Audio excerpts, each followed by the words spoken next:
When we think of the Ice Age, one image comes to mind. The mammoth, furry, majestic, massive. But what if I told you that mammoth was only the tip of the frozen iceberg? Because hidden behind the legend of the mammoth were giants even more bizarre, more terrifying, and more forgotten by time. Creatures with armored backs like tanks, claws as long as kitchen knives, and tusks that could rip through tree in one swipe. They weren't monsters from mythology. They were real. They walked our world, and somehow we've forgotten them. So today, we bring them back. But as we dig through ice, bone, and mystery, one question echoes louder than any roar from the past. Why did they vanish?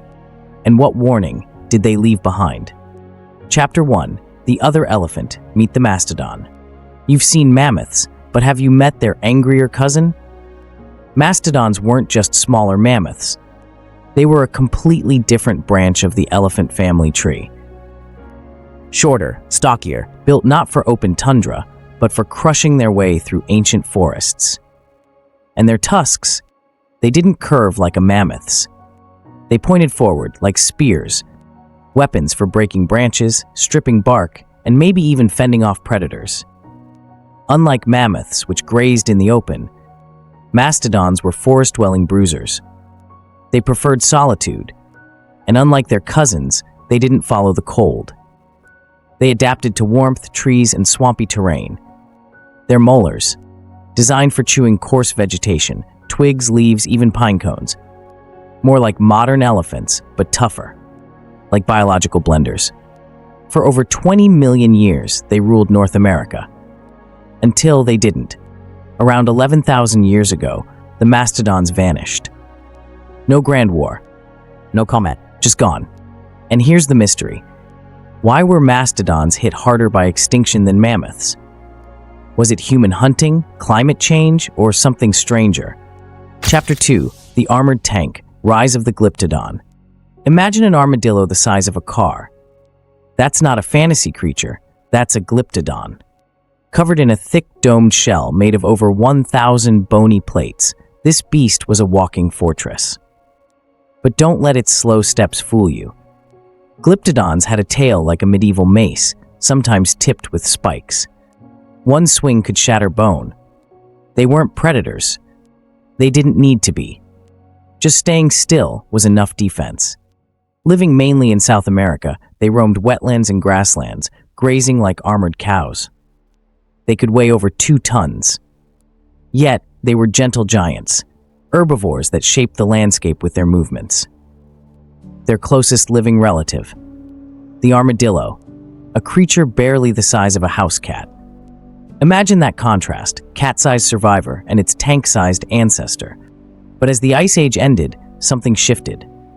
The climate warmed, vegetation changed, and suddenly, these giants were gone. Here's the strange part. Some fossils show signs of human tools used to crack their shells open. So now the question becomes, did climate kill the Glyptodon? Did we? Chapter 3. The Giant Sloth, Megatherium, the Gentle Nightmare. Now this is where it gets truly surreal. You think sloths are cute, slow, sleepy, harmless? Think again. Megatherium was one of the largest land mammals to ever live. Up to 20 feet tall. Heavier than an African elephant. It walked on all fours most of the time. But when it stood up, it towered. Its claws? As long as kitchen knives. Perfect for pulling down branches or fending off predators. Its movements were slow, yes, but deliberate. Some scientists even think it might have scavenged meat. And then there's the mystery of its brain. Compared to its body, Megatherium had a tiny brain. It probably didn't fear much, didn't flee. It simply moved, and moved mountains with it. This creature shaped entire forests, tearing down trees to create open pathways. It wasn't just a passenger in the Ice Age ecosystem. It was an engineer. But then it disappeared too. Roughly the same time humans arrived in South America. Coincidence? Or did the arrival of a smarter, faster predator mark the end? And here's the haunting part. Cave paintings in Patagonia may show humans hunting megatheriums.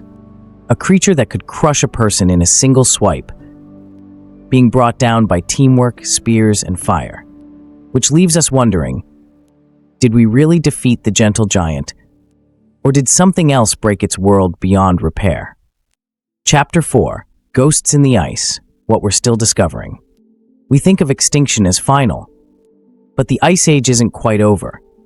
Every year, the Arctic gives up new secrets, bones, DNA, even mummified remains. And what we're finding is rewriting what we thought we knew. Mastodons once lived farther north than we believed. Glyptodons may have migrated farther than we ever expected. And Megatheriums, their DNA still whispers from the soil. We used to think these giants vanished forever. But now, some scientists believe we could one day bring them back. De-extinction, cloning, biological resurrection. But here's the real question. If we bring them back, what kind of world would they return to? Would they survive in the world that replaced them? Or would they be shadows once more, too big to belong anywhere? Forgotten titans of a lost world. We share this earth with ghosts. Not spirits, but footprints, fossils, DNA. Echoes of a time when giants walked among us. And the scariest truth of all, they weren't killed by meteors. They didn't die out naturally. They were wiped away, just as we arrived. So we have to ask, what if the Ice Age giants aren't just a story about the past? What if they're a warning? And if the next extinction comes, not from ice, but from us, who will remember us? They walked this earth just like we do. And now, all that remains are bones, whispers in frozen soil, and unanswered questions. But maybe, remembering them isn't just about looking back. Maybe it's about looking forward and asking ourselves, what giants are we letting disappear today without even noticing? If this video sparked even a flicker of wonder, if it made you see the world a little differently, then do me a favor, leave a comment. Tell me which Ice Age giant you would bring back and why. Hit the like button if you want more stories from the edge of extinction.